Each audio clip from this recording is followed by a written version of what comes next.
Success, an ultra mini-series adventure in 30 minutes and in 8 episodes. Episode 1, The Call to Adventure. Before we begin, let me just establish the fact that I don't know much relative to what I need to know. Whatever success I've had in life has more to do with my knowing how to deal with my not knowing than anything I know. That I should be telling other people what to do sounds kind of presumptuous to me, but I'm going to do it because I believe that the principles that have made me successful could help others achieve their own goals. I'm now at a stage in my own life in which it is much more important to me to pass along what I've learned about how to be successful than to seek more success for myself. What you choose to do with these principles is up to you. You have to be an independent thinker because only you can develop your own principles based on your own values.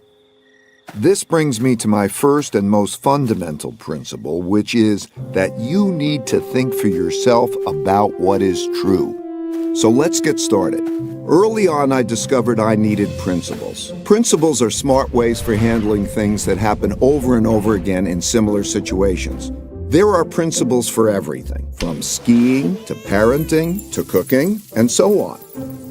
I'm going to share some of my most important overarching life principles that influence how we approach everything that we do.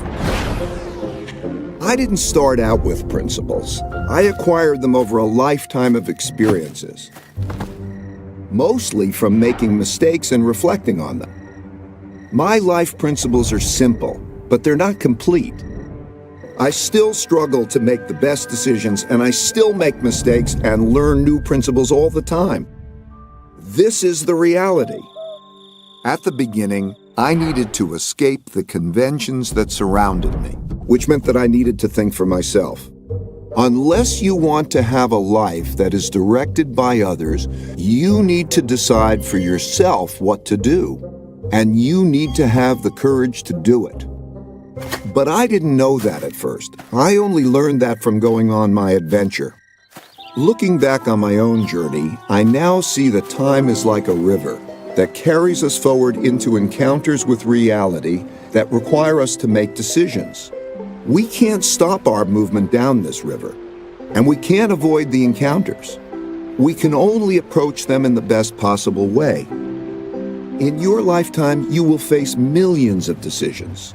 The quality of your decisions will determine the quality of your life. Over the course of my lifetime, the most valuable things I've learned were the results of mistakes I reflected on to help form principles so I wouldn't make the same mistakes again. These principles took me from being a very ordinary middle-class kid from Long Island to becoming very successful as judged by conventional measures. They also gave me the meaningful work and meaningful relationships that I value even more than these conventional successes. People often ask me how I did it. I can assure you it wasn't because of my uniqueness as a person. It was the result of a unique approach to life I believe almost anybody can adopt. It starts with embracing reality and dealing with it. The path you take in life is your most important decision. In my case, I wanted my life to be great, and I feared boredom and mediocrity more than I feared failure. Since I didn't start out with money, and I didn't need much more than a bed to sleep in and food to eat, I could skew my decisions to pursue my adventures. So ever since I was a kid, I ran after the things I wanted, crashed, got up and ran again, and crashed again, and each time I crashed, I learned something, got better, and crashed less. By doing that over and over again, I learned to love this process, even the crashing part of it. Through it, I encountered reality, and I learned how to deal with it, which inspired another one of my most fundamental principles, which is that truth is the essential foundation for producing good outcomes. By truth, I don't mean anything more than the way the world works.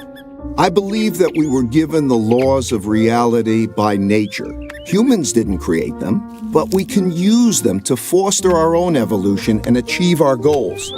Realizing that made me a hyper-realist. By which I mean I became someone who has discovered the great rewards of deeply understanding, accepting, and working with reality as it is and not as I wish it would be. When I say I'm a hyper-realist, people sometimes think I'm saying that dreams can't come true. That's absolutely not true. Without pursuing dreams,